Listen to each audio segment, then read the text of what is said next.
जितने भी कैंडिडेट खड़े हैं आज की तारीख में बैंड्रा ईस्ट 170 तालुका के अंदर, उनसे ये पूछो कि उनको इलाके के बारे में क्या पता है। चैनल के माध्यम से ही बहरामपाड़े में नाले में गटर में एमएलए ने विजिट किया था। तो आप बताइए कि जब नगर सेवक का कार्यकाल नहीं है तो ये जिम्मेदारी कौन लेगा? जनता को ऐसा लावारिस छोड़ दे? नाला गटर के अंदर तुम्हारा पैसा लग रहा है, वो स्कूल की तामीर होने में लगना चाहिए, वुमेन्स कॉलेज बनने में लगना चाहिए, दवाखाना बनने में लगना चाहिए। आप मुझे बताओ बैंड्रा ईस्ट में दवाखाना किधर है?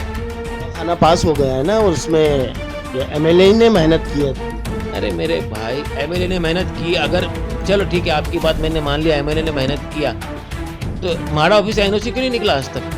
पॉपुलेशन में देखा था और उसके बाद से तो आप कहीं पे भी कोई एक्टिविटी में नजर नहीं आए। अब इलेक्शन नजदीक आया और आपने दावेदारी कर रहे हो कि मैं भी लड़ना चाहते हो, और आपकी सोच क्या है ये बताइए।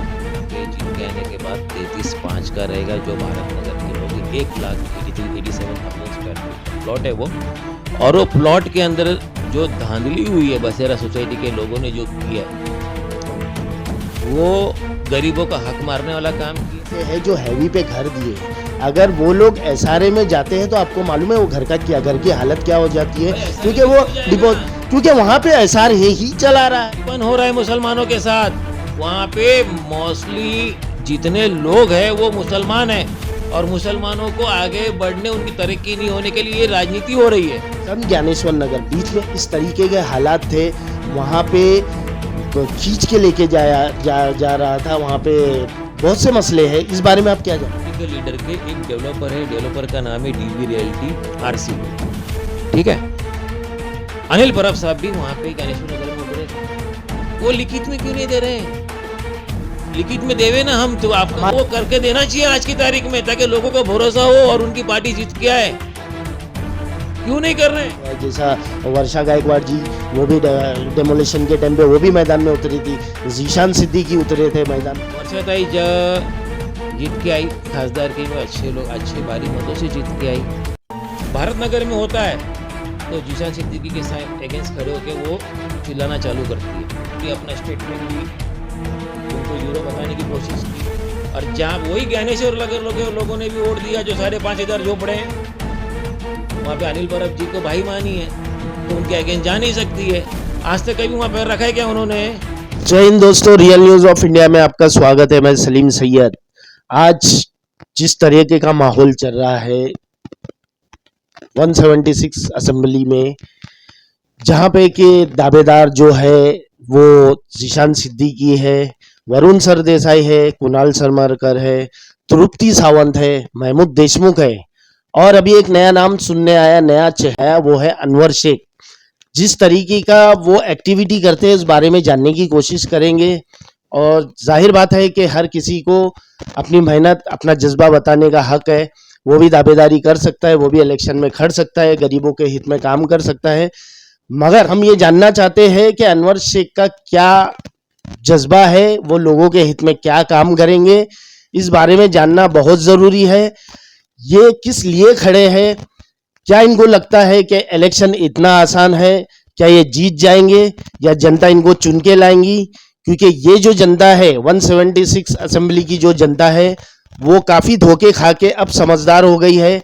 अब उसे वही एमएलए चाहिए जो जनता के हित में खड़े रहे, जनता को साथ दे, जनता को लेके चले। तो आइए हम इंटरव्यू की तरफ बढ़ते हैं और जानकारी लेने की कोशिश करते हैं। हमारे साथ है अनवर शेख, आज़ाद उम्मीदवार से ये अपनी दावेदारी बता रहे हैं। अनवर शेख जी, हमारे चैनल में आपका स्वागत है। जिस तरह से आज माहौल चल रहा है, 20 तारीख को मतदान का दिन है, 20 तारीख के दिन जनता अपनी जिम्मेदारी निभाएंगी। जनता की जो ताकत है वो एक उंगली से वो बटन दबाएंगी, कौन सा कैंडिडेट चुनना है ये जनता के हित में है। क्योंकि ऐसा होता है कि इलेक्शन हुए बाद 5 साल कोई भी कैंडिडेट किस तरीके से जिम्मेदारी निभाता है ये जनता के दिमाग में, जनता के जहन में बैठा हुआ है। तो आप हमारे दर्शकों को क्या बोलना चाहेंगे? मैं यही बोलना चाहूँगा, जितने भी कैंडिडेट खड़े हैं आज की तारीख में बैंड्रा ईस्ट 170 तालुका के अंदर, उनसे ये पूछो कि उनको इलाके के बारे में क्या पता है। वो कितने आपके सुख दुख को जानते हैं। सबसे पहला मेरा सवाल तो यही होगा। आपने जीशान सिद्दीकी का नाम लिया, आप ये भी देखो कि उन्होंने काम क्या किया। गटर नाली तो नगर सेवक का काम है यार। लेकिन जब नगर सेवक का कार्यकाल ही नहीं रहा है, एक एमएलए काम कर रहा है, तो बहुत बड़ी बात है ना। मेरे भाई पहले आप समझने की कोशिश करो, नगर सेवक नहीं है लेकिन वार्ड के मेंटेनेंस डिपार्टमेंट है, जो एस्टिमेट निकाल के वर्क ऑर्डर इश्यू करती है, छोटा मोटा काम करके लेती है। आमदार का फंड तामीर काम होना चाहिए, तामीरी काम मतलब कॉलेज बनना चाहिए, स्कूल का रिपेयर होना चाहिए, जो म्यूनसिपल स्कूल है उसके अंदर एडवांस टेक्नोलॉजी आना चाहिए। वो कहाँ है? वहाँ की जनता जिस तरह से परेशान थी, घरों में पानी भर जा रहा था, बाथरूम की लाइन का मसला था, पानी जो नल का पानी है, बीएमसी का पानी, वो पानी नहीं आता था। जब एमएलए को जाके जनता ने बोली है, गुहार लगाई है, तब जाके एमएलए ने इस चीज़ पे संज्ञान लिया है। और हमारे चैनल के माध्यम से ही बहरामपाड़े में नाले में गटर में एमएलए ने विजिट किया था। तो आप बताइए कि जब नगर सेवक का कार्यकाल नहीं है तो ये जिम्मेदारी कौन लेगा? जनता को ऐसा लावारिस छोड़ देंगे? जनता अगर परेशान थी तो जिशान साहब को ये करना था, वार्ड ऑफिसर को बुला के साइट विजिट कराना था अपना फंड यूज करने की जगह पे, क्योंकि नगर ऑलरेडी बीएमसी के अंदर उसका प्रावधान है, बीएमसी के पास फंड है। आप समझो मेरी बात को, मैं क्या बोल रहा हूँ, उन्होंने गलत किया नहीं बोल रहा हूँ। जो चीज में जो पैसा लगना चाहिए, गवर्नमेंट ने जो चीज का एक दायरा रखा है कि ये पैसा इसी में लगना चाहिए, वो दायरे के बाहर काम हो रहा है। क्या दायरे के बाहर काम? भाई जो नाला गटर के अंदर तुम्हारा पैसा लग रहा है वो स्कूल की तामीर होने में लगना चाहिए, वुमेन्स कॉलेज बनने में लगना चाहिए, दवाखाना बनने में लगना चाहिए। आप मुझे बताओ बांद्रा ईस्ट में दवाखाना किधर है? दवाखाना पास हो गया है ना, और उसमें एमएलए ही ने मेहनत की है। अरे मेरे भाई एमएलए ने मेहनत की, अगर चलो ठीक है आपकी बात मैंने मान लिया, एमएलए ने मेहनत किया, कि एमएलए के अंदर माड़ा ऑफिस नहीं आती है क्या? बताइए मुझे। आती है ना? आती है ना? तो माड़ा ऑफिस से एनओसी क्यों नहीं निकला आज तक? 2019 में दवाखाना टूटा है, गुलाबी दवाखाना, और आज तक ऑर्डर निकल गया, सब निकल गया, क्यों रुका है काम? तो बोले एनओसी नहीं है। तो एनओसी कब आएगा भाई? ये तो ये आमदार का काम है, एनओसी लेके आना। आपको पता है 2018 से जब डेमोलिशन हुआ था, उसके बाद वो जगह लावारिस हो गई थी। वहाँ पे हो सकता है आने वाले कुछ दिनों में बिल्डर का भी कब्जा हो जाता था। इसके बाद जद्दोजहद का किसने मेहनत किया, किसने नहीं किया, वो बात एक साइड में रख दीजिए। यहाँ पे जनता का फायदा हो रहा है, जनता का हित का फायदा हो रहा है। आप जो बोल रहे हैं, आपकी बात आपकी जगह सही है, लेकिन क्या फायदा हो रहा है जनता का? वर्क ऑर्डर निकल गया, ये फायदा है? काम चालू नहीं हो गया, ये फायदा है? उस जगह पे 4 बार नारियल फूटा, ये फायदा है? आज जनता को रोजमर्रा जिंदगी के अंदर या तो बांद्रा वेस्ट बाबा हॉस्पिटल जाना पड़ रहा है, या तो फिर बाबा कुर्ला जाना पड़ रहा है। ये फायदा है? तो आप बोलिए, ठीक है मैं भी मान लेता हूं, अगर आपकी नजर में ये फायदा है तो। फायदा तो फ्यूचर ही नजर आ रहा, फ्यूचर का ही फायदा। अभी करंट में तो वहाँ हॉस्पिटल भी नहीं बना है। हम ये कह रहे हैं कि हॉस्पिटल नहीं बने तो जनता कहाँ जाए? मुझे बताइए आप। आज हर चौथे इंसान, 5वें इंसान को, जवान बच्चों को हार्ट अटैक हो रहा है, हार्ट अटैक का दौरा पड़ रहा है, तो वो बंदा कहाँ जाएगा? या तो यहाँ से पौना घंटा सफर करके जाए बाबा हॉस्पिटल कुर्ला, या तो आधा घंटा, ट्रैफिक में आधा घंटा लगता है बांद्रा वेस्ट जाने के लिए आपको, आधा घंटे में तो आदमी जगह पे मर जाएगा। तो कौन सा दवाखाना है, कौन सा सुविधा है, मुझे ये बताइए ना। आपके हिसाब से वो जगह आप रहते तो सबसे पहले क्या करते? डेमोलिशन करने के बावजूद ही कंटेनर में चालू करता, ताकि लोगों को उसका सुविधा मिले। कंटेनर चालू है ना, बाजू में शाहीन स्कूल जो थी, शाहीन स्कूल के बैक साइड में वहाँ एक मिनी हॉस्पिटल बनाया गया है, जिसमें दवाइयाँ डेली की चल रही है। आप जाके देखो ना कितनी दवाइयाँ हैं उधर, आपको पता चलेगा। मुझे बोलने की जरूरत नहीं, आप खुद जाओ एक दिन माइक लेके, वहाँ पे पूछना कितनी दवाइयाँ हैं और कितनी दवाई की रिक्वायरमेंट वहाँ पर है, तो आपको पता चलेगा। और हार्ट के लिए कौन सा इंजेक्शन रखा है उन्होंने, तो आपको समझ में आएगा। आप जाइए वहाँ पे, डॉक्टर से इंटरव्यू लीजिए, फिर मेरे से बात कीजिए दवाखाने की बात। तो आपके हिसाब से क्या होना चाहिए?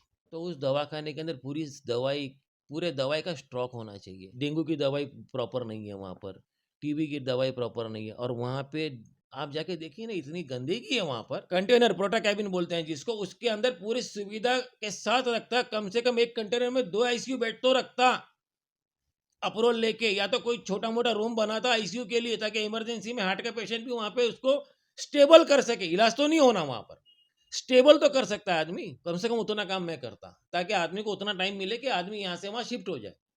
आज तो कोई चीज नहीं है भाई, आप खुद जाके देख लीजिए, आपको पता चलेगा। आप ऐसा जिस तरह से बोल रहे हो, एक एमएलए के लिए 6 वार्ड लगते हैं, 6 वार्ड की क्या क्या परेशानियां आपको मालूम है? बहुत सारी परेशानी, आप पूछिए। तो आपने इस पे क्या होमवर्क किया है? भाई मैं वहाँ पे 12-15 साल रहा हूँ, मुझे गली कूचा मालूम है। आप पूछिए, आपके इस सवाल का सक्षम जवाब दूंगा। तो जब इतनी वहां पे तकलीफें थी, इतनी मुसीबतें थी, हमने तो आपको एक डेमोलिशन में देखा था और उसके बाद से तो आप कहीं पे भी कोई एक्टिविटी में नजर नहीं आए। अब इलेक्शन नजदीक आया और आपने दावेदारी कर रहे हो कि मैं भी लड़ना चाहता हूँ। ठीक है, आपके जज्बे की हम कदर करते हैं, लेकिन आप लोगों के हित में आगे क्या करना चाहते हैं और आपकी सोच क्या है, ये बताइए। भाई सबसे पहला मेरा मुद्दा वहाँ पे जीत के आने के बाद 33/5 का रहेगा, जो भारत नगर के लोग 1,83,87,000 स्क्वायर मीटर का प्लॉट है वो। और वो प्लॉट के अंदर जो धांधली हुई है बसेरा सोसाइटी के लोगों ने जो किया है, वो गरीबों का हक मारने वाला काम किया है और गरीबों को मार दिया है। मुझे ये बताइए, शायद आप ही थे, जीशान सिद्दीकी साहब कहाँ है? क्यों वो उनका इलाका नहीं था जिस जिस वक्त मैं डेमोलेशन रोका था आके? याद होगा आपको। लेकिन डेमोलिशन तो हुआ ना? कहाँ हुआ भाई?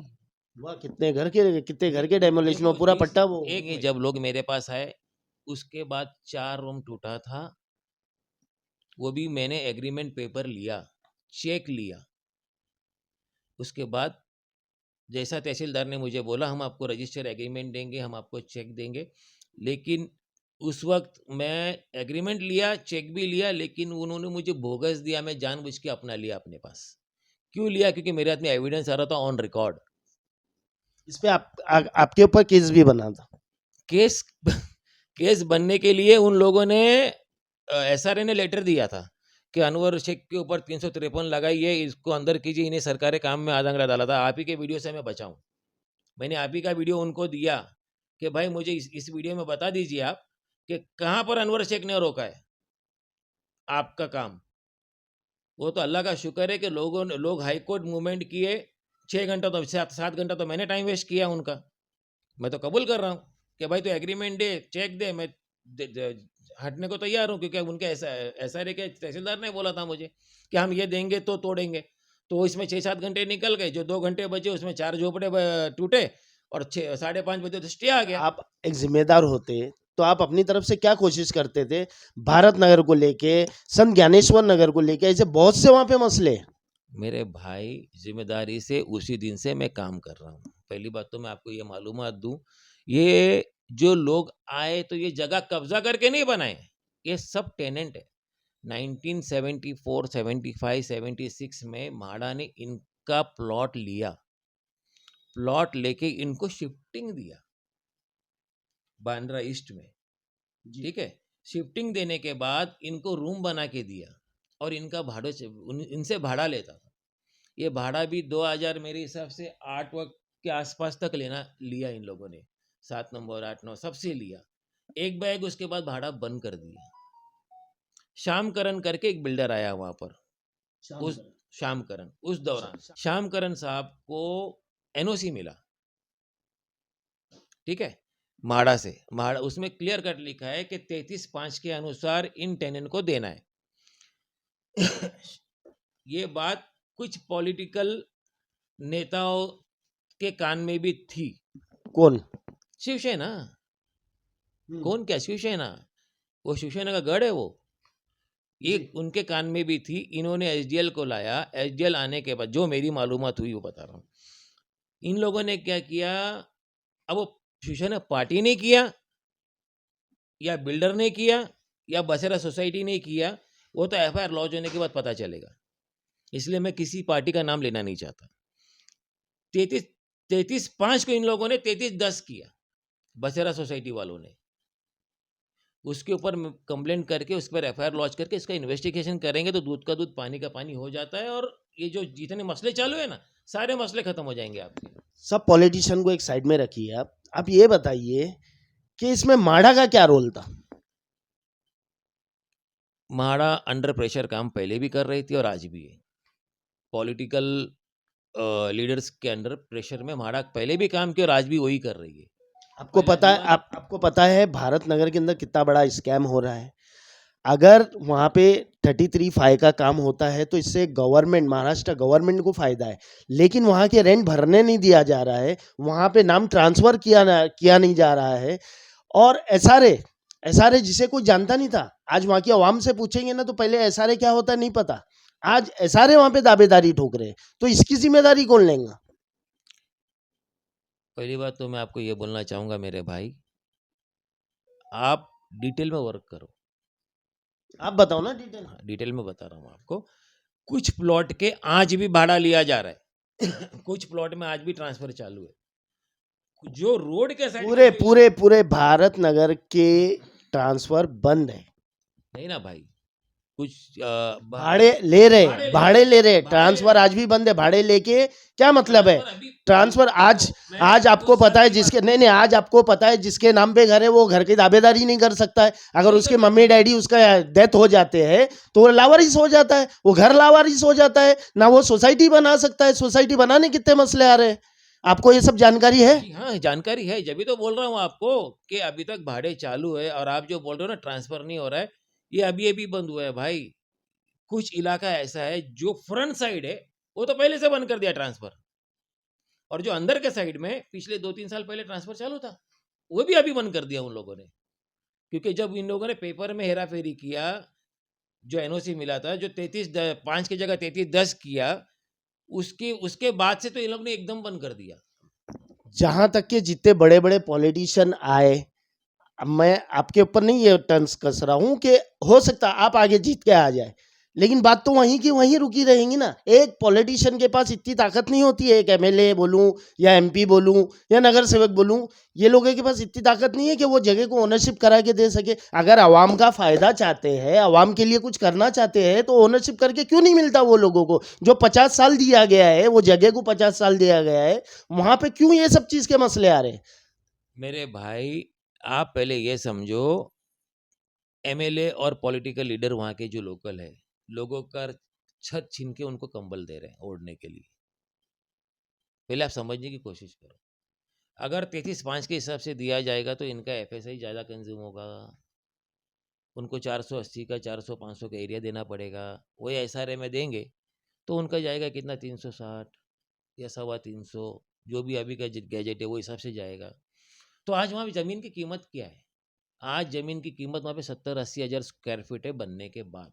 बनने के बाद अभी आप एक बात बताइए कि भारत नगर के अंदर बीकेसी के अंदर कुछ जगह काफी लोग ऐसे हैं जो हैवी पे घर दिए हैं। अगर वो लोग एसआरए में जाते हैं तो आपको मालूम है वो घर की हालत क्या हो जाती है? भाई ऐसा क्योंकि नहीं वो क्यों जाएगा? डिपो क्योंकि वहां पे एसआर ही चला रहा भाई है। वहाँ पे तासुबी बन हो रहा है मुसलमानों के साथ। वहाँ पे मोस्टली जितने लोग हैं वो मुसलमान हैं, और मुसलमानों को आगे बढ़ने, उनकी तरक्की नहीं होने के लिए ये राजनीति हो रही है। ये कब हमारे भाई समझेंगे वो समझ में ही नहीं आ रहा है। मैं बोलता हूँ ना, जानबूझकर मुसलमान की बस्ती है, मुसलमानों की बस्ती है, तो वो जानबूझ के उसको 33-10 कर रहे हैं। जबकि स्टेट गवर्नमेंट का प्रावधान है, माड़ा लेआउट पे 33-5 का कानून चलता है, उसके बावजूद भी ये 33-10 की कार्रवाई कर रहे हैं। क्यों भाई? मुसलमान है इसलिए। ये तासबीपन चल रहा है भाई, और कुछ नहीं अच्छा, है। तो आपके हिसाब से क्या होना चाहिए? भाई मेरे हिसाब से ये है, मैं पहली बात तो इलेक्शन लड़ना नहीं चाहता था। पहले आप समझो मेरी बात को, मैं इलेक्शन लड़ना नहीं चाहता था। ये वक्त और हालात देख के मैं कूदा वहां पर इलेक्शन लड़ने के लिए। या मैं किसी ने आपको प्रेशर किया कि आप कूदो? ऊपर वाले के अलावा आज की तारीख में इस बम्बई शहर या हिंदुस्तान के अंदर या दुनिया में किसी की ताकत नहीं कि जो मुझे प्रेशर करे। या तो वोट काटने के लिए आप एमएलए का दावेदारी कर रहे हैं? अगर वही राजनीति करनी होती ना तो मैं कई साल पहले किया होता। ठीक है। भारत नगर का तो ठीक है, आपने जानकारी बता दी है। संत ज्ञानेश्वर नगर बीच में इस तरीके के हालात थे, वहां पे खींच के लेके जा रहा था, वहां पे बहुत से मसले हैं। इस बारे में आप क्या जानते हैं? संत ज्ञानेश्वर नगर में टोटल 32 सोसाइटी, 32 के 32 सोसाइटी वहाँ के पॉलिटिकल लीडर के अंडर में नहीं है। मैं नहीं चाहता कि नाम लूँ, और नाम भी लूँगा तो कुछ फ़र्क नहीं पड़ेगा मुझे। उस पॉलिटिकल लीडर के एक डेवलपर है, डेवलपर का नाम है डीबी रियल्टी और आरके ग्रुप, आरसी ग्रुप। ठीक है। आज भी वहाँ के लोग डरे इस बात से हैं कि भाई हमको यहीं झोपड़ा टूट के मिलेगा या कहीं और फेंकेंगे। सबसे बड़ी दिक्कत तो उधर वहां पर है, लोग सहमे हुए हैं वहां पर, लेकिन मजबूर है, गरीब है, बोल नहीं पा रहे। बताना चाहता हूँ, शिवसेना उतरी है लड़ाई में, उबाटा बराबर है, उबाटा एक कैंडिडेट वरुण सरदेसाई बराबर, अनिल परब साहब भी वहां पे ज्ञानेश्वर नगर में उतरे थे, वो लिखित में क्यों नहीं दे रहे हैं? लिखित में देवे ना, हम तो आपका हमारे चैनल के माध्यम से उन्होंने एक सफाई दी थी कि मैंने एक फॉर्मेट बनाया हूँ, फॉर्मेट के अकॉर्डिंग ही मैं वो करके दे सकता हूँ। फॉर्मेट बनाया है ना, दिया तो नहीं है ना? दे ना पब्लिक को, पब्लिक साथ देगी ना। पब्लिक को विश्वास नहीं है ना। ये हमारा channel real news of India day first से, जब इन लोग का मीटिंग चल रही थी, डे फर्स्ट से हम लोग के आवाम के साथ, वहाँ के लोगों के साथ ट्रांसपेरेंसी नहीं की गई है। मैं भी वही बोलना चाह रहा हूँ ना भाई, ड्राफ्ट बना के ऑफिस में रखना और लोगों को समझा के देना, बहुत फर्क है भाई। लोगों को समझा के देना बहुत फर्क है। ये खाली बना के रखे है करूंगा, कब करेंगे अनिल बर्फ साहब? मैं उनके विरोध में नहीं बोल रहा हूँ। जब वो आए यहाँ पर, आज जब वो कैंडिडेट उतार रहे हैं, तो उनको वो करके देना चाहिए आज की तारीख में, ताकि लोगों का भरोसा हो और उनकी पार्टी जीत के आए। क्यों नहीं कर रहे हैं? आपको लगता है आप जीत सकते हो? 101%। देखो, हमेशा कायदे की जीत होती है। जो इंसान कानूनी कार्रवाई ढंग से करता है तो उसी की जीत होती है। अपना देश जो है संविधान के हिसाब से चलता है। हाँ, कुछ लोग हैं संविधान को मानते भी है और अपना भी काम करते हैं। तो ऐसे फिरका परस्त लोगों की से लड़ाई ही मेरी लड़ाई है, और कोई लड़ाई नहीं है। मतलब आपका ये बोलना है कि अभी तक वहाँ पे जो काम किया है, जैसा वर्षा गायकवाड़ जी, वो भी डेमोलिशन के टाइम पे वो भी मैदान में उतरी थी, जीशान सिद्दीकी उतरे थे मैदान में, अनिल परब साहब उतरे थे, ऐसे बहुत लोग हैं जो कि मेहनत किए थे वहाँ पे। आप वो काम पे भी आप सवाल उठा रहे हैं। बात वो नहीं है कि आगे जाके डेवलप होगा या डेवलप क्यों नहीं हुआ, बात यह है कि आपकी क्या एक्टिविटी रही, आप किस बेस पे मैदान में उतरे, ये बताइए। बात आपने ताई का नाम लिया, वर्षा ताई का। वर्षा ताई जब भारत नगर में, राजनीति देखना, इसको बोलते पॉलिटिकल गेम। वर्षा ताई जब जीत के आई खासदार की में, अच्छे भारी मतों से जीत के आई। अनिल परब साहब ने उनको बहन माना है, इन्होंने उनको भाई मानी है। ठीक है, भारत नगर में होता है तो जीशान सिद्दीकी के अगेंस्ट खड़े होकर वो चिल्लाना चालू करती है। जिस दिन जीशान सिद्दीकी साहब अमन और उपोषण के लिए बैठे थे, जब डेमोलेशन रोक दिया गया था, वो नहीं ना साहब, एक एमएलए की इज्जत की वजह से रुकी है और कोई बात नहीं है। एमएलए है, उपोषण के लिए बैठा है, लेकिन वो काम करने का तरीका नहीं है। काम करने का तरीका ऑफिशियली पेपर के ऊपर होता है। पेपर के ऊपर कहीं है क्या रुका हुआ? ये बताइए मेरे को, पेपर पे आज तक रुका है क्या? पेंडिंग में चल रहा है। मैं मानता कब उनके उपोषण से वो डेमोलेशन कैंसिल होता, तब। कैंसिल नहीं हुआ है, खाली होल्ड हुआ है। आप पहले बात को समझो मेरी, मैं क्या बोल रहा हूँ। मैं पेपर देख के बात कर रहा हूँ, मैं हवा में बात नहीं कर रहा हूँ मेरे भाई। ठीक है, यहाँ पे जब जीशान सिद्दीकी साहब यहाँ के बैठे, ठीक है, देर से आए, सोकर उठ के आए, लेट आए, जो भी है, जब जीशान सिद्दीकी साहब यहाँ पे अपना काम करने पे अपने मोहल्ले में उतरे, वहाँ पर बराबर वर्षा ताई आके उतरी, अपना स्टेटमेंट दी, उनको जीरो बताने की कोशिश की। और जहाँ वही ज्ञानेश्वर लोगों ने भी वोट दिया, जो 5,500 झोपड़े हैं, वहाँ पे अनिल परब जी को भाई मानी है, तो उनके अगेंस्ट जा नहीं सकती है। आज तक कभी वहाँ पैर रखा है क्या उन्होंने? मुझे ये बताइए आप। यही राजनीति चल रही है।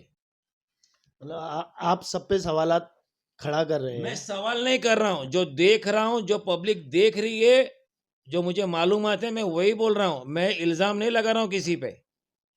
जब तुम जीशान सिद्दीकी के सामने आ सकते हो तो वहां पे क्यों नहीं गए आप? आपको लोगों की भलाई करनी है ना, लोगों का काम करना है ना, तो दोनों तरफ बैलेंस बराबर रखो। वो दोनों भी आपके ही वोटर है। और एक घर में 4 लोग पकड़ो, 5,500 20,000 वोटर हो गए, वो क्यों नहीं देख रही है वो? और खासदार का पर अगर मेरे पास हो ना, 90 दिन में ले लूं मैं पूरा ये करके, पास करके, संविधान में उसका प्रोविजन है। ये क्यों नहीं कर रहे हैं, क्यों नहीं वापर रहे? इनको सिर्फ वोट से मतलब है, चाहे वो शिवसेना हो, चाहे वो नई शिवसेना हो, चाहे वो जूनी शिवसेना हो, इनको सिर्फ वोट से मतलब है। मतलब जनता के साथ खेला ही जा रहा है। सीधी सी बात है। अभी जितनी बात मैंने आपको जवाब दी, उसका मैं आपको चाहिए तो एविडेंस दे दूं। खेल ही हो रहा है।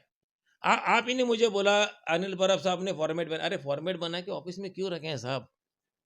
और आपका तो गढ़ है वो। जो शिवसेना के, पहले बात समझना, आपको बुरा लगेगा मेरी बात, लेकिन ये हकीकत है। नहीं, हमको कोई चीज बुरी नहीं लगेगी। हम जनता की जो आवाज है वो आपके सामने कर रही, ना कि हमारा कोई पर्सनल वो है। जनता जो तकलीफ है, एक मिनट मेरी बात सुनिए। यहाँ पे जनता के साथ खिलवाड़ हो रहा है। आप जो नुक्स बता रहे, जो पॉइंट बता रहे, अगर वो जगह आप रहेंगे, जनता आपको जीत के लाएंगी, तो आप क्या उजाला करेंगे? करूंगा ना। संविधान के अंदर प्रावधान है, बहुत सारे एक्ट है जिसके तहत अगर एक आमदार या एक खासदार काम करे तो वो 90 डेज में हो जाता है। और यहाँ पे हजारों परिवार के छत का सवाल है, और वो हजारों परिवार में एक परिवार के अंदर 8-8 10-10 लोग रह रहे हैं, जो रोजमर्रा की जिंदगी में कमाते दिन भर तो शाम को खाना मिलता है उनको। और कितने परिवार वहां पर ऐसे हैं जहाँ पे लावारिस भी बोलेंगे तो भी चलेगा, बेवा औरत भी चलेगा, उनके घर पे चूल्हा नहीं फूकता भाई। लेकिन हो सकता ना, शायद कोई पॉलिटिशियन को ऊपर से प्रेशर होगा या ऊपर से कोई सपोर्ट नहीं कर रहा होगा। जैसे बहुत से मसले जीशान सिद्दीकी के साथ हुए थे, जिस तरह से वो अपने ट्विटर में और अपने स्टेटमेंट में बताते हर वक्त, तो वैसे कोई मजबूरी रही होगी। क्या क्या क्या बताते हैं वो?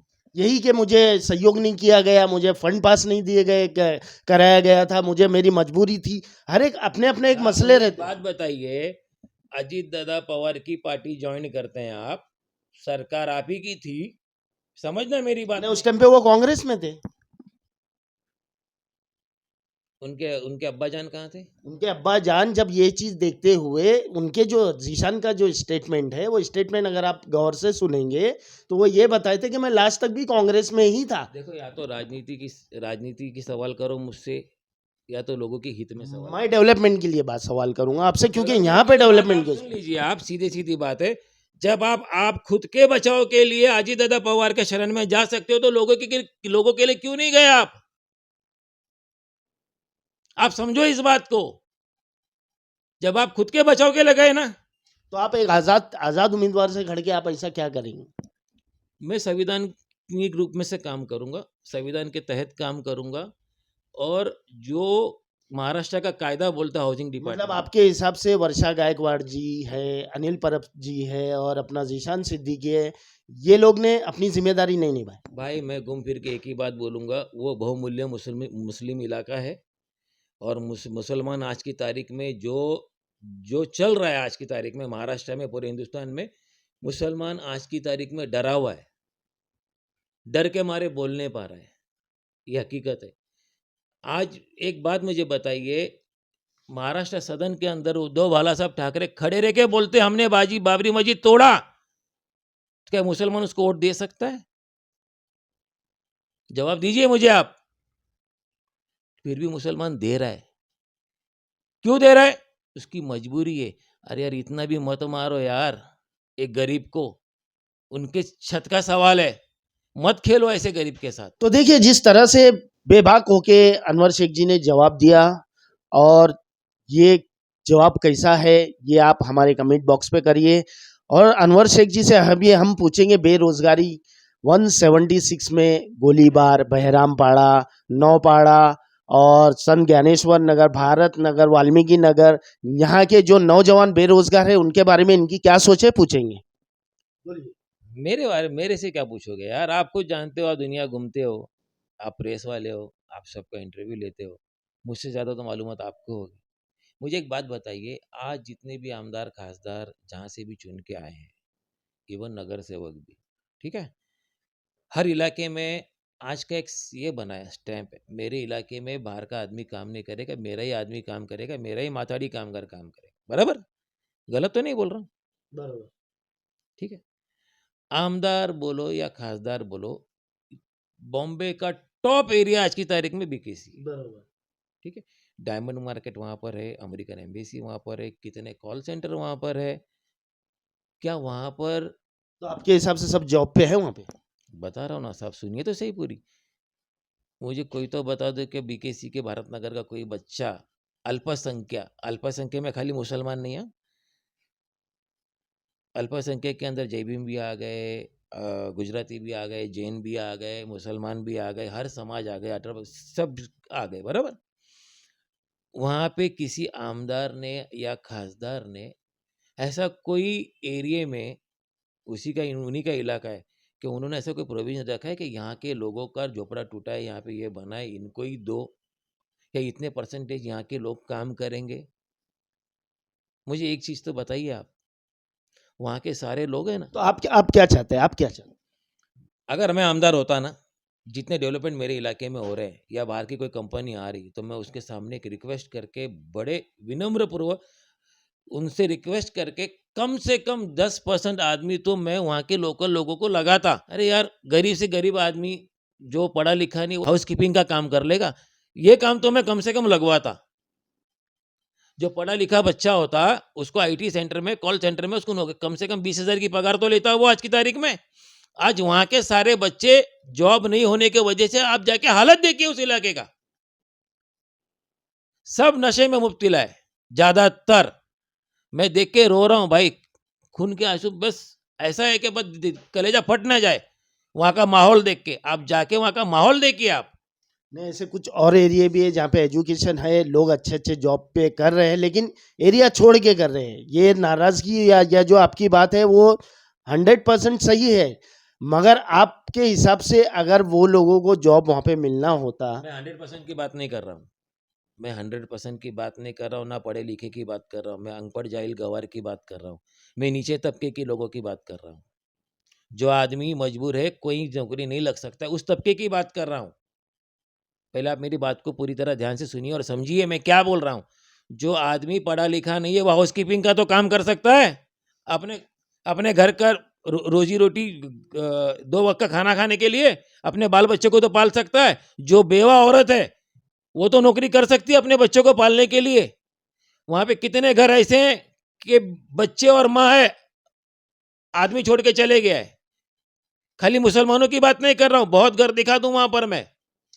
देखिए किस तरह से अनवर शेख ने अपनी विचारधारा, अपनी बात रखी और बेदाग तरीके से रखी है और धारदार तरीके से इन्होंने अपनी बात बताई है। बहुत से मसले हैं जिसपे अनवर शेख जी को बताना है। अभी तो हमारी जो डिस्कस चली, जो बातें चली, वो वार्ड नंबर 92 के लेके चली। अभी 93 है, 94 है, 95 है, 96 है, ऐसे 6 वार्ड है।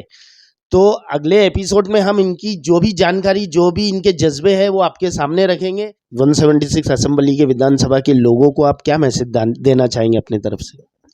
मेरा सभी मतदाताओं से ये कहना है, मैं अनवर शेख आप सबसे गुजारिश कर इस वीडियो के माध्यम से आप मेरे काम को समझिए, मुझे समझिए, और मैं आपसे ये उम्मीद करता हूँ 20 तारीख के दिन आप लोग जितने मतदाता है 8 नंबर बटन दबा के, जो मेरी निशानी है कैमरा, नंबर बटन दबा के मुझे बहुमतों से विजय करें। और जो भी मेरी पूरी दास्तां है आपके सामने है, आप इसको देखें, फिर अपना फैसला करें कि मैं आपके लायक हूँ या नहीं हूँ।